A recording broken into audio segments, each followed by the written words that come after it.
का काम ही होता है कि वो ज्ञान दे दूसरों को और उन ज्ञान के बारे में समझाए कि भैया क्या ठीक है क्या ठीक नहीं है। इसलिए मैं अपील करता हूं कि मैं जो बातें कहूं आप उसका जवाब भी ठीक ढंग से दें।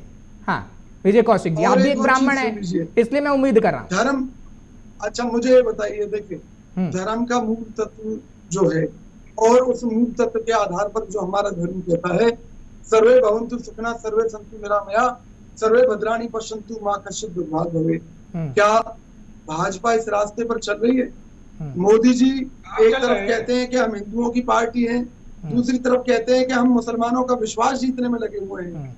कभी कहते हैं चलिए ठीक है, मुझे तो लगता है टीवी डिबेट में बैठ के हिंदुत्व वाला मुद्दा आप हाईजैक कर रहे हैं कि हिंदुत्व पे ही चुनाव लड़ेंगे आप, बीजेपी का मुद्दा हाईजैक। हिंदुत्व सुनिए, हिंदू अंदर से होता है, मोदी जी की तरह दिखावे के लिए नहीं होता कि आज हिंदू भूख से मर रहा है, बेरोजगारी से मर रहा है, महंगाई से मर रहा है, उन सब चीजों की चिंता नहीं है। तपोज जी जवाब दीजिए भाई, उन हिंदुओं की चिंता कोई नहीं कर रहा है। उन्होंने परिभाषा एक गढ़ दी है, परिभाषा बताइए कि क्या परिभाषा है हिंदुत्व की और हिंदू की। तपोज जी देखिए, ये बार बार जिस चीज को मोड़ने की कोशिश कर रहे हैं, ये कह रहे हैं आपसी समरसता बनाएंगे, आपसी समरसता बनाएंगे तो एंटी कन्वर्जन लॉ क्यों बना रहे हैं? एंटी कन्वर्जन लॉ को हटा क्यों रहे हैं? एंटी कन्वर्जन लॉ को इंप्लीमेंट करके रखिए।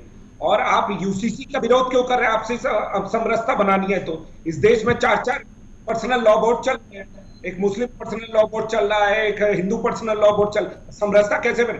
एक देश एक विधान होगा।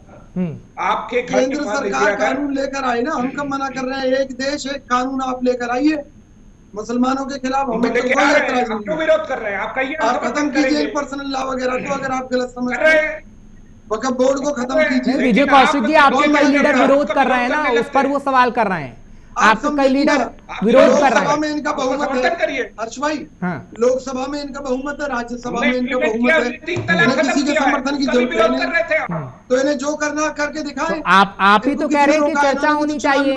कौशिक जी अगर मान लीजिए अगर बीजेपी ऐसे ही पास कर देती है, अगर बहुमत है, दोनों सदन के अंदर बहुमत है, फिर तो आप ही सवाल खड़े करेंगे ना। आपने पहले कहा कि 370 पे कोई चर्चा नहीं कही गई, सरकार ने जबरदस्ती कर दिया, आपने ये बात कही। अब आप ये कह रहे हैं कि सरकार के पास बहुमत है, सरकार खुद कर रहे, तो आप कहेंगे कि चर्चा नहीं हुई। अब दुविधा तो दोनों टाइम पे है ना कि भैया क्या किया जाए।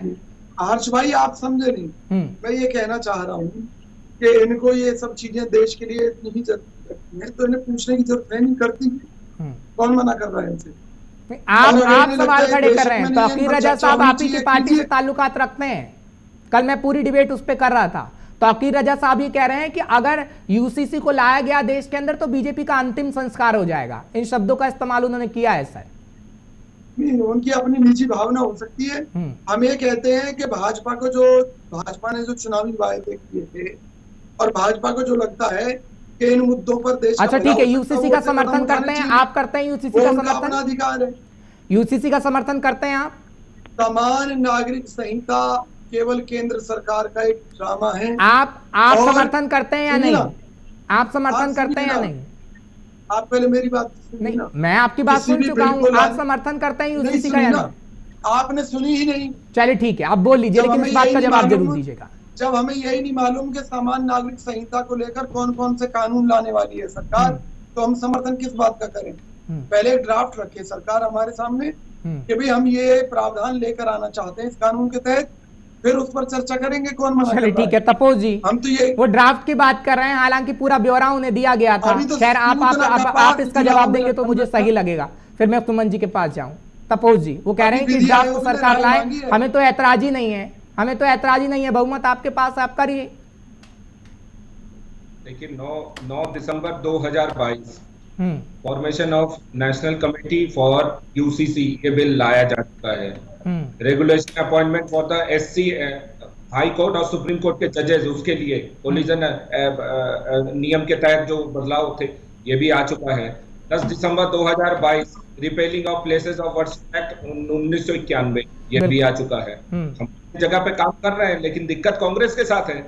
कांग्रेस जुड़ी हुई भारत को भारत जोड़ो यात्रा के लिए कह रहे हैं, पीएफआई जो बैन है उसको बैन करने के लिए बोल रही है, खुद हिंदू क्लेम करती है और फिर एंटी कन्वर्जन लॉ हटाती है। इन्होंने सबसे ज्यादा हिंदू विरोधी एक्टिविटीज किए हैं कंटिन्यूअसली। लव जिहाद पे जो लोग मारे जा रहे हैं उस पे इनके मुंह सिले हुए हैं। कोई